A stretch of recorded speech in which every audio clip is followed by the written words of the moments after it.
Hi hi hi అందరికీ. నేనే మీ ఆకుపక్షిని. మొదటిగా మీ అందరికీ ఉగాది శుభాకాంక్షలు. ఉగాది అయిపోయిందంటారా? అయితే ఏప్రిల్ 1.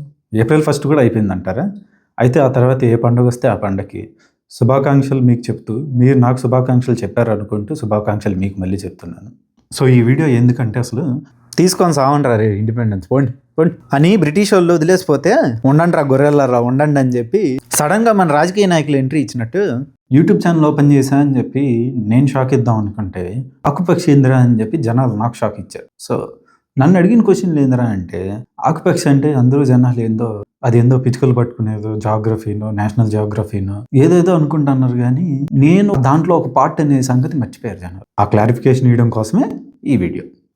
ఏందిరా ఈ పిచ్చుకోవాల అని చెప్పి మీరు అనుకుంటారని చెప్పి మీరు అనుకునే లోపలే నేను అనుకునేది మీతో అనేస్తే మీరు అనుకునేది అనుకోకుండా నేను అనుకునేది అనుకుంటారని నేను అనుకుంటున్నాను. ఇడ్లీ సార్ డైలాగ్ కొంచెం అతికలేదు. పబ్లిక్ వాంట్స్ దట్ అతి. అసలు ఇదంతా యాడ్ నుంచి స్టార్ట్ అయిందిరా అని అంటే నాకు చిన్నప్పటి నుంచే చాలా భయం అనమాట. ఎంత భయంరా అంటే మా డాడీని చూస్తే కూడా భయపడేవాడిని. ఈ భయం అనేది ఎక్కడ దాకా పోయిందిరా అంటే నేను ఒకానొక స్టేజ్లో ఇంటర్ తర్వాత కూడా హాల్లో లైట్ ఆపేస్తే బెడ్రూమ్లోకి చీకట్లో నడుచుకొని పోయేది మనకు భయం అనమాట. డిగిడిగిడిగిడిగిడిగినే పరిగెత్తుకుంటూ వెళ్ళేవాళ్ళం. ఒక ఏజ్ వచ్చాక ఆ భయం పోవడానికి ఏది భయం అనిపిస్తే అదే చేయడం స్టార్ట్ చేసాం అనమాట. భయం పోయిందనమాట. ఎందుకంటే అది నార్మల్ అయిపోతుంది. అది నార్మల్ అయిపోయిన తర్వాత భయం పోయిందనమాట. సో అలా పెరిగిపోయిన ధైర్యంతోనే ఇప్పుడు ఇక్కడ అమెరికా దాకా రాగలిగి ఎన్నెన్నో విన్యాసాలు విడ్డూరాలు అన్నీ చేసాం. అవన్నీ మళ్ళీ చెప్తా ఉంటాలేండి. మనకి స్కై డైవింగ్ అనేది ఎప్పటి నుంచో ఉన్న కోరిక అనమాట. ఎప్పటి నుంచిరా అంటే ఇది కూడా ఇంటరే. ఈ ఇంటర్ ఫిలాసఫీ ఏంట్రా అని అడగండి. మళ్ళీ ఎందుకు పుట్టిందో తెలియదు, ఎప్పుడో ఎక్కడో చూసాను అనమాట. ఫేస్బుక్ అనుకుంటా, ఫేస్బుక్లో బాగా వాడేవాడిని అప్పట్లో. ఫ్యాన్ వార్లు చేస్తా, అదొక పెద్ద కథలు అది మళ్ళీ చెప్తా. సో అలా ఫేస్బుక్లో స్కై డైవింగ్ గురించి చూసాను అనమాట. సో ఆ స్కై డైవింగ్ గురించి అప్పటి నుంచి అనుకొని బీటెక్లో కుదరలేదు. సో ఇంకా అమెరికాలో స్కై డైవింగ్ అనేది చాలా పాపులర్ అనమాట. సో ఎక్కడ పడితే అక్కడ ఉంటాయి. ఈ 3 సంవత్సరాలు అమెరికాలో ఉన్నా కానీ ఇక్కడ చేయడానికి నాకు కుదరలేదు. సో అందుకని చెప్పి 25 సంవత్సరాలు మనకి కరెక్ట్గా మార్చి 26కి వస్తాయన్నమాట. సో మార్చి 26న మనకి 25వ సంవత్సరంలోకి ఎంటర్ అయ్యాం.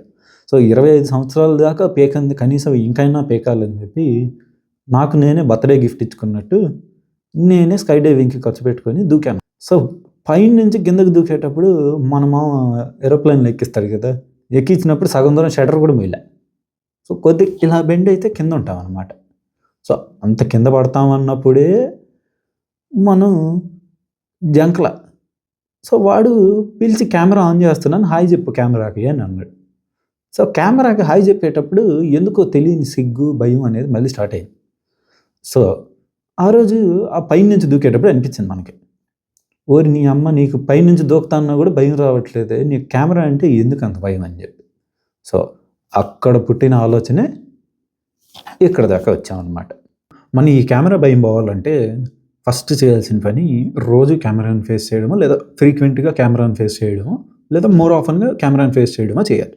అలా చేస్తేనే కెమెరా అనే భయం పోతుంది అని నేను అనుకుంటున్నాను. మీరు ఇంకేమన్నా ఉంటుంది అనుకుంటే కమెంట్ చేయండి.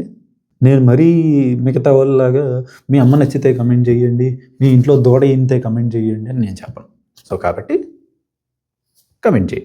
అయినా ఆవుగా దీని దూడ కాదు కదా, మళ్ళీ దీన్ని పెట్టబాకండి కమెంట్లలో. సో అలా మనకి కెమెరా భయం పోవడం కోసం మనం స్టార్ట్ చేసిన ఈ ప్రయత్నమే యూట్యూబ్ అనగానే నాకు వచ్చిన ఫస్ట్ ఆలోచన ఊరగాయలు పచ్చళ్ళు అమ్మడమా. లైఫ్లో సెటిల్ అవ్వాలనుకుంటున్నారా? ఎంబీబీఎస్ చేయాలనుకుంటున్నారా? మీ పిల్లానికి బంగారం కొనాలనుకుంటున్నారా? అయితే కొనండి ఆకుపక్షి చిట్టి పీకిల్స్. వద్దులే, మళ్ళీ ఆడపిల్లకి వెళ్తే అడదిట్టించుకుంటాం. పోనీ ట్రావెలింగ్ అంతర్వేదిలో అయితే మనం కొన్న 50 రూపీస్ అద్దాలతో మీకైతే చూపించబోతున్నాను డల్లాస్లోనే అతిపెద్ద డ్యామ్ని. ముందు నుంచి పోతే జనాలు రాళ్ళతో పడతారు, వెనక నుంచి అవ్వాలి. ఇట్లు మీ అని నీ జాబ్ ఎలా తెచ్చుకోవాలో చెప్తామా? దానికి నీకు మంచి జాబ్ వచ్చిండాలరా ఉడాలోడా. ఇవన్నీ మన వల్ల కావురా.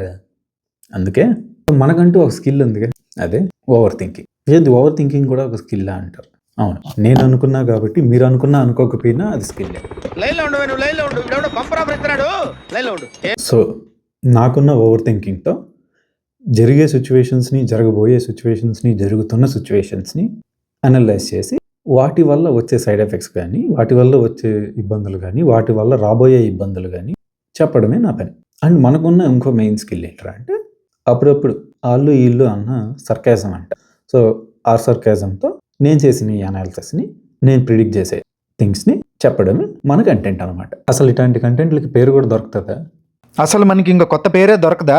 ఏంటి క్రసీను ఆ టక్కు పక్షిలాగా మాట్లాడుతూనే ఉంటావు? గుడ్. యూట్యూబ్లో పరేయండి. నెక్స్ట్. ఇప్పటివరకు పాతి ట్రికింగ్లాడా విన్న మీకు అర్థం కాకపోయినా యాడో ఆపేయకుండా ఇంకా చూస్తా అంటే మీకు నా మీద ఇంకా ఎక్కడో అభిమానం ఉందని అర్థం. కాబట్టి నచ్చితే లైక్ చేయండి, కుదిరితే సబ్స్క్రైబ్ చేయండి, ఏదేమైనా కమెంట్ చేయండి. ఎందుకంటే మనదొక యూట్యూబ్ ఫ్యామిలీ. ఇంకోటి ఏంటంటే ఇందాక వచ్చింది డ్యామ్ కాదు, మా ఇంటి వెనకాల కాలువ.